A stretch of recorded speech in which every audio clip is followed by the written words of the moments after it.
Sam. Hello, Mike. Got something for you. Jerry, what's happened? Ah, shucks, Grandpa. I was just there at this place. Just a minute. Now, Mike, you tell me what happened.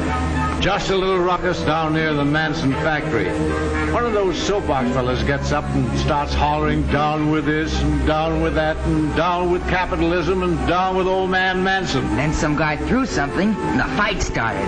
Boy, was it swell. I dare say. There was Jerry in the middle of it all, so I took him into protective custody, you might say. Oh, gosh, Grandpa, I wasn't doing it. Anyway, I thought I'd better bring him home before he got into more trouble. And I'm mighty glad you did, Mike. Thanks a lot. Oh, 'twant anything.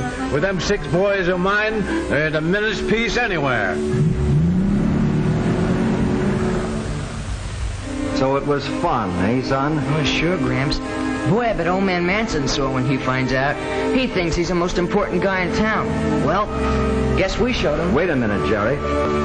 Old man Manson may not be any more important than a lot of men. But your life at Manson's factory is pretty near the most important thing in this town. What do you mean, Gramps? Let's take a walk. And I'll tell you. It's like this, son. Some people can say a lot of crazy things and make a lot of rumpus, and I suppose it seems like fun to you. Well, it sounded like a good idea at the time. I suppose so. Well, there are a lot of people who seem to think that it's smart to criticize an established institution, like the factory. But you want to remember this, son. Anybody can criticize. Anybody can be destructive. But you ought to know what it is you're talking about before you talk. The man on the soapbox explained everything. Now, he said... Yes, I know what he said. But you weren't there, Gramps. No, but I've been there before. I've heard these terror downers, and I know the one thing that man didn't tell you was the truth about the Manson factory. Well, what do you mean? Well, son, that factory isn't just a building of bricks and steel. It's more than that. Far more. It's your town. My town? Well, gee, how do you figure that? Want your paper, Mr. Robinson? Oh, thanks, Bobby. Let's sit down here. Now I'll tell you something about this town of ours, Jerry. It all began a long time ago, when I was young and the town was young. And there wasn't anything to it but one straggling street and a few struggling farms round about. Soil was all right, but there just wasn't anybody around to sell the crops to. But the town did have one thing. There was a man who had a dream. He had an idea, and his name was Manson. And he knew a man who had some money to invest. That was how it started. At first it was just a little factory. And then, son, things began to happen in this town. I was there, and I know. I turned the first lathe in that factory. And as the factory grew, new folks moved to town and brought their wives and families. The town began to grow. Homes and gardens began to spring up all around. Mr. Smith enlarged the old general store, and a couple of new stores were opened. I know, son. I was part of it all. I was part of that factory, and it was the factory payroll that brought all those people and all that business to our town. As a matter of fact, you were part of it all, too, but you didn't know it at the time. Me? I didn't work at the factory. The very night you came into this world, you became a part of it. The hospital where you were born was here because the factory was here. You see, son, the factory brought people here, and the people needed doctors and lawyers and dentists who were paid out of the money put into circulation by the factory payroll. And as the factory prospered, the whole town grew and prospered. Wages went higher, and hours of work grew less, which meant that we had more leisure time to enjoy the comforts that we were now able to buy. By this time, the success of practically every family in the town depended directly or indirectly on the success of the Manson plant. Now, wait a second, Gramps. You don't mean everybody in town, do you? I certainly do.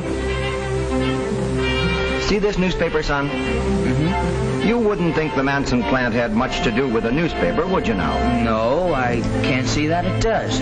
Well, let's look at it this way. Yeah. See this advertisement? Well, Levitt's advertises to sell goods, and it sells its goods to the people in our town who have money. And the money, where does the money come from?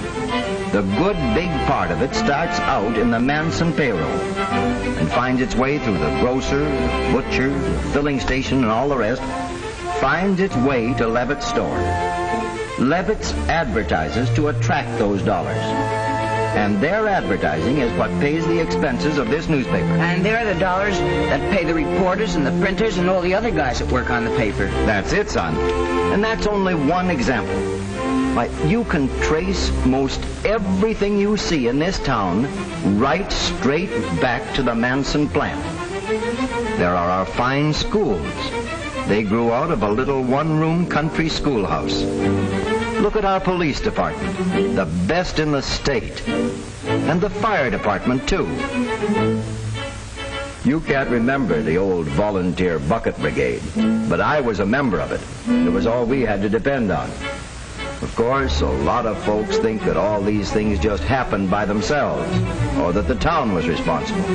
And of course it was, in one way. But the factory paid most of the taxes that made them possible. Yeah, I can see all that, Gramps. I can see what the Manson plant means to us in our town. But now you take those farmers you were talking about. What good's Manson's factory to them? That's a fair question. And the answer is that it isn't only in the town where you'll find improvements that can be traced to the factory. Those few poor farms that we started out with in the township have grown into scores of modern farms that are needed to feed this community now. And don't forget, the factory is calling more and more upon the farms for raw materials as industry finds new uses for the farmers' products. And all this came about because of that man named Manson and his dream long years ago. Well, son, a lot of folks think it would be fun to destroy all that the factory stands for. But you see, that factory made your town, and when you're working against that factory, you're working against your own best interests. Gee, Gramps, I never thought of it that way before. Why, when you try to tear down industry, you're working against the very scheme of things that built 1,000 or 10,000 towns like ours and made this country what it is. You mean even places that don't have factories? I certainly do. Whether a town has grown up around one factory like ours, or whether it hasn't any factories or 50 factories, the principle is the same, Jerry. The well-being of all our people depends on some productive enterprise somewhere. Everybody's welfare can be traced back to manufacturing and industry. Storekeepers, clerks, bank presidents, lawyers, stenographers, housewives, mechanics, teachers, schoolboys. In the last analysis, their livelihood depends on the steady circulation of industrial payroll dollars. And that's why I say to you, Jerry, look around you. The story of your town is the story of America. And America, well, America is progress with liberty and democracy and peace. These are the blessings of peace and industry that belong to all of us and to our children and our children's children. And we should guard them and thank God for them, for America, every day we live.